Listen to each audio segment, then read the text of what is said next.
Hello friends, welcome to our channel. Today we will learn about Newton's law.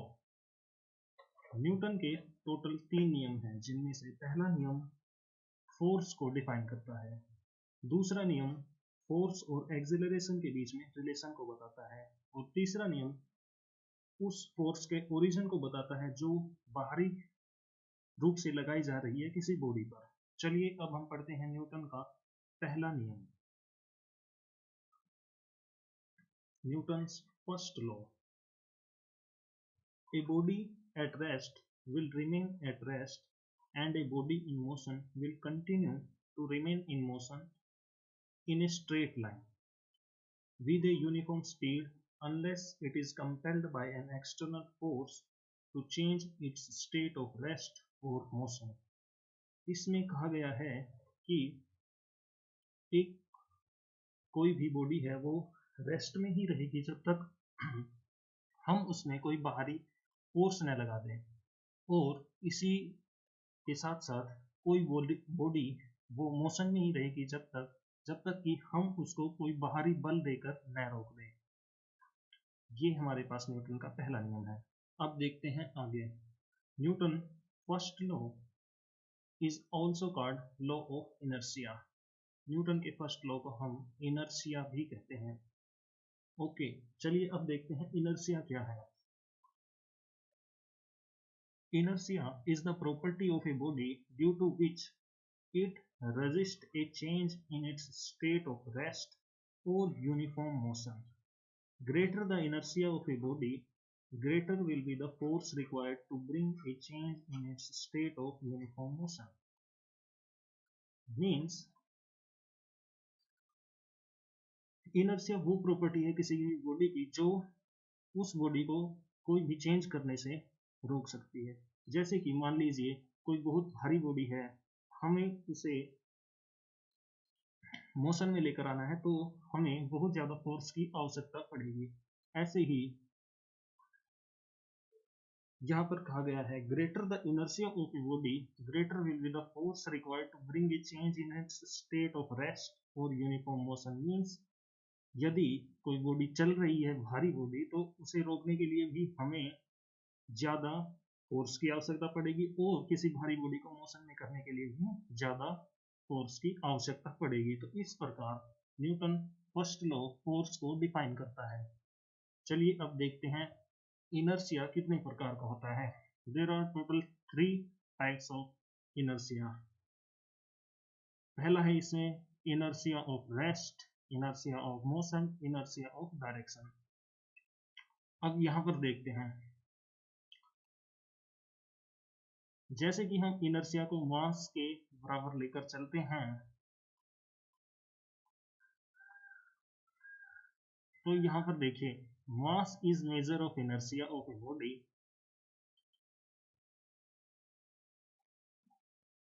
if a body has more mass it has more inertia. Okay, example,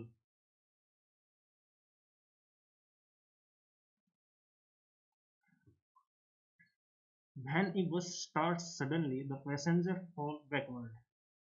हमने कभी देखा होगा कि बस जब एकदम से स्टार्ट होती है चलना तो जो पैसेंजर्स हैं बस में वो पीछे की तरफ मूव करते हैं। इसका रीजन क्या है? रीजन है इनर्शिया। देखिए, this is due to the fact that because of their inertia the passenger tends to remain in their state of rest even when the bus has started moving. Means जो passenger हैं वो अपनी स्थिति में बने रहना चाहते हैं, रेस्ट की स्थिति में, उनकी बॉडी रेस्ट की स्थिति में बना रहना चाहती है, परंतु बस स्टार्ट हो चुकी है चलना। अब इसी के विपरीत हम देखते हैं, मान लीजिए कोई बस है वो चल रही है बहुत ही तेज स्पीड में और एकदम से ब्रेक लगाती है, तो जो सभी पैसेंजर हैं वो आगे की तरफ मूव करेंगे एकदम से। तो यह इसका भी सेम ही रीजन है कि जो पैसेंजर की बॉडी है वो अपनी मोशन की स्थिति में बना रहना चाहती है, परंतु बस रुक चुकी है। चलिए अब आगे देखते हैं न्यूटन सेकेंड लॉ, न्यूटन का दूसरा नियम। जैसा कि हमने पहले भी बताया कि न्यूटन का दूसरा नियम फोर्स और एक्सेलरेशन के बीच में रिलेशन बताता है। वो रिलेशन है force is equals to mass into acceleration. अब देखिए, the force acting on a body is directly proportional to the product of mass of the body and the acceleration produced in the body by the action of force, and it acts in direction of acceleration. Simple, that is force is equals to mass into acceleration. Okay, चलिए अब हम देखते हैं इसके कुछ examples. Application of Newton's law, Newton's second law. We have seen that a cricket player lower his hands while catching a ball to stop it. He never stopped a cricket ball suddenly, keeping his hand stationary. This observation can be explained on the basis of Newton's second law of motion. जैसा कि हमने देखा है कि कोई भी cricket player है जब कैच लेते हैं बॉल के लिए तो अपने हाथों को उसी बॉल की स्पीड से वो पीछे की तरफ लेकर के जाते हैं ताकि जो बॉल है उनके हाथों को हिट ज़्यादा तेजी से ना करें। अगर वो प्लेयर बॉल को कैच करते वक्त अपने हाथों को पीछे नहीं ले जाएगा तो बॉल जो है हाथों पर बहुत जोर से लगेगी, जिसके कारण हमें चोट लग सकती है हाथों पर।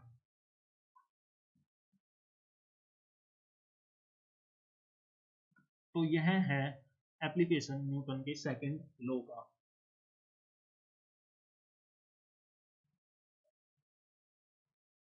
अब ऐसे ही हम एक और एप्लीकेशन ले लेते हैं। मान लीजिए कोई बहुत बड़ा सरफेस है, सॉलिड सरफेस है, और एक मींस सीमेंटेड और एक सरफेस है सैंड का। तो यदि कोई बॉडी बहुत ऊपर से सॉलिड सरफेस पर गिरेगी तो उसको ज़्यादा इंजरी होगी, वहीं सैंड पर गिरने के बाद बहुत कम इंजरी होगी, क्योंकि सैंड जो है वो थोड़ा सा नीचे तक धंस जाएगी उस बॉडी के मोशन और वेट के अनुसार, परंतु सॉलिड सरफेस नीचे नहीं होगा तो वो इंजरी करेगा। ओके, चलिए अब आगे देखते हैं Newton's third law of motion. हमने पहले कहा न्यूटन्स का थर्ड लॉ फोर्स उस बाहरी फोर्स के ओरिजिन को बताता है जो किसी बॉडी पर लगाई गई है। अब देखिए, यह बहुत ही फेमस लाइन है, every action has an equal and opposite reaction. इस लॉ के every action has an equal and opposite reaction. Action and reaction act on two different bodies but they act simultaneously. Okay, चलिए अब इस picture को देखते हैं कि ये क्या समझाने की कोशिश कर रही है। जैसा कि हमने अभी भी पढ़ा, every action has an equal and opposite reaction. तो यहाँ पर देखिए, ये कोई आदमी सरफेस पर आने की कोशिश कर रहा है बोर्ड से। ये है बोर्ड, ये सरफेस पर आएगा तो ये अपने एक पैर से पीछे की तरफ फोर्स लगाएगा ताकि यह आगे बढ़ सके। उतनी ही फोर्स बोट लगाएगी आगे बढ़ाने के लिए। तो जब यह सरफेस पर होगा तो बोट पीछे जा चुकी होगी उस जगह से जहां वो पहले थी। Okay, some examples to illustrate Newton's third law of motion. कुछ और एग्जांपल्स हम देखते हैं न्यूटन्स लॉ के। हाउ डू वी वॉक, देखते हैं हाउ डू वी वॉक। मान लीजिए ये कोई सरफेस है और हम आगे बढ़ते हैं तो हम क्या करते हैं, अपने एक पैर से फोर्स पीछे की तरफ लगाते हैं। उतनी ही फोर्स ग्राउंड हमें आगे बढ़ाने के लिए लगाता है तो हम आगे बढ़ पाते हैं। ये हमारा पहला एग्जांपल हो गया। मींस एक्शन हमने किया, एक फोर्स लगाई पीछे की तरफ, उतनी ही फोर्स हमें ग्राउंड में लगाई आगे की तरफ। Action and reaction always equal and opposite. अब देखिए second, why the gun recoils. Means जब भी हम कोई शूटिंग करते हैं तो जो गन से बुलेट निकलता है वो बहुत ही तेज गति से निकलता है,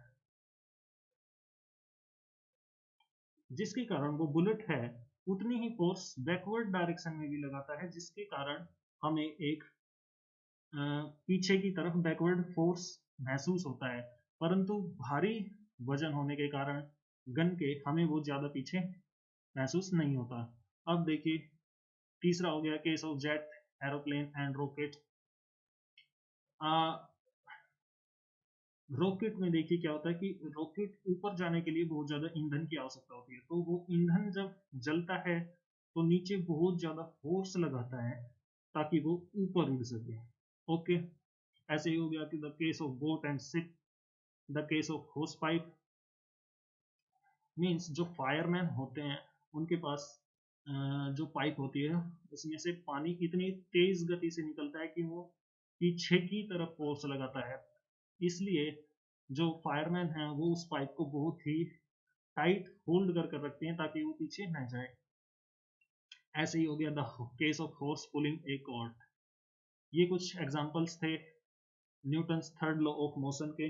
ऐसे ही इसके बहुत सारे और एग्जांपल्स हो सकते हैं, जैसे कि एक बुक है, book kept on A table. और भी एग्जांपल्स है लाइक स्विमिंग हो गया।